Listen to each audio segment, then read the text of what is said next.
You know, I was very lost in the world at that time.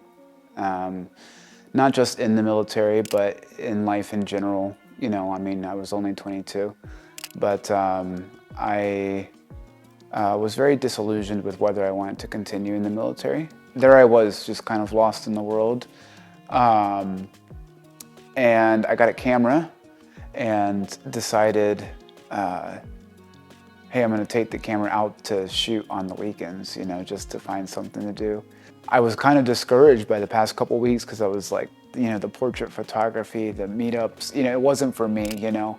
Just felt compelled to go into the building. So I hopped the fence, I took the stairs all the way up to the roof, and then I sat up on the roof taking photos that were not very good for quite a while. And, but mostly I just sat, you know, and I think the space that was opened up in that sitting was very meditative for me. You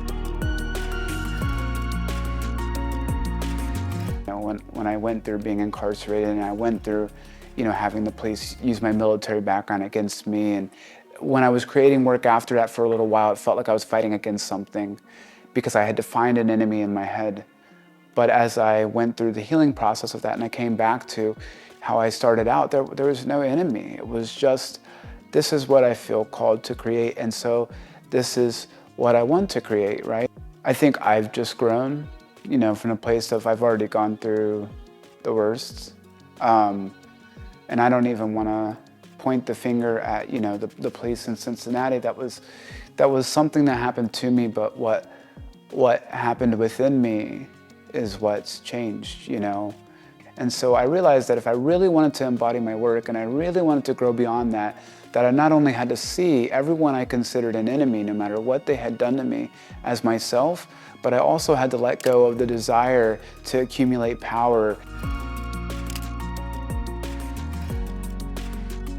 When I look at it, it does kind of seem like the work is a sort of metaphor, visual metaphor for whatever has gone on inside me. You know, I've watched myself transcend so much in life, you know, that I think the work can only barely touch on in some ways. You know, the photos can't do justice to what has had to transform inside me in order to make the photos.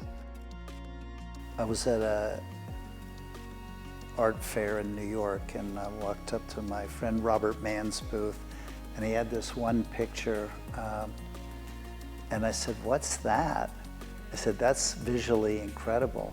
But then when I studied that one and then looked at other pictures images by Drift, I had such a visceral reaction to them, and a lot of those were very contradicting, because you have a lot of freedom, but then you have a lot of isolation, fear, anxiety, exhilaration.